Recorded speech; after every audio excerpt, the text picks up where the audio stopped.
നമ്മുടെ കൃഷിയിടത്തിൽ നമ്മൾ നടക്കുന്ന വഴിയിൽ ഇങ്ങനെ ചെറിയ മഞ്ഞ പൂക്കൾ നിറയെ ഇങ്ങനെ വീണ് കിടക്കുന്നുണ്ട്.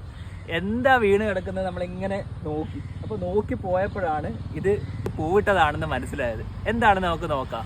ഇത് ഏതിൻ്റെയാന്ന് പറഞ്ഞ് കണ്ടിട്ടുണ്ട്. ഭയങ്കര രസമുള്ള പൂവല്ലേ, കടമ്പിന്റെ പൂവ്. ഭയങ്കര റെയറാണ് ഇത്. നമ്മുടെ കടമ്പ് എന്ന് പറഞ്ഞൊരു മരമാണ്, കാണുന്നില്ലേ? നന്നായിട്ട് ശാഖകളൊക്കെയുള്ള കടമ്പ്.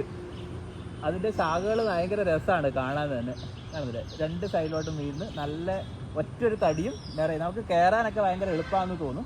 പക്ഷേ എനിക്ക് തോന്നുന്നത് അതിൻ്റെ കമ്പിന് അത്ര വലിയ ബലം ഇല്ല എന്നുള്ളതാണ്.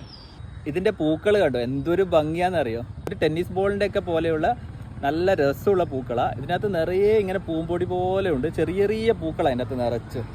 ഇതിനൊരു പ്രത്യേക സുഗന്ധമുള്ള ഒരു മണമുണ്ട് ഇതിന്. ഇത് ശരിക്ക് അത്തറൊക്കെ ഉണ്ടാക്കാൻ ഇതിൻ്റെ പൂക്കൾ ഉപയോഗിക്കുന്നുണ്ടെന്ന് പറയുന്നു. എന്നാൽ ഭയങ്കര ഭംഗിയാണ് ഇത് ഉണ്ടായിരിക്കുന്നത് കാണാൻ. ഈ ചെറിയ പൂക്കൾ പെട്ടെന്ന് തന്നെ 1-2 ദിവസം കഴിയുമ്പോൾ തന്നെ ഇങ്ങനെ കൊഴിഞ്ഞ് ഇങ്ങനെ വീഴും. അപ്പോൾ നമുക്ക് താഴെ നമ്മുടെ ഭൂമിയിൽ ഇങ്ങനെ ഒരു പൂക്കളുടെ ഒരു പരവതാനി വിളിച്ച പോലെ കാണാം. നല്ല ഭംഗിയാണ് അത് കാണാൻ.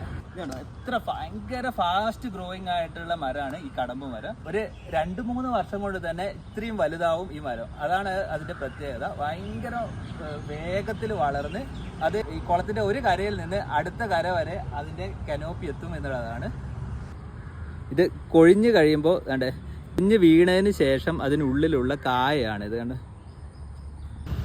അഫാലിക്ക് എന്തുവാണ് ഇത് കണ്ടിട്ട് എന്താ തോന്നുന്നത്? കണ്ടിട്ട് ഇത് മറ്റേ കൊറോണ വൈറസ് കടമ്പ്.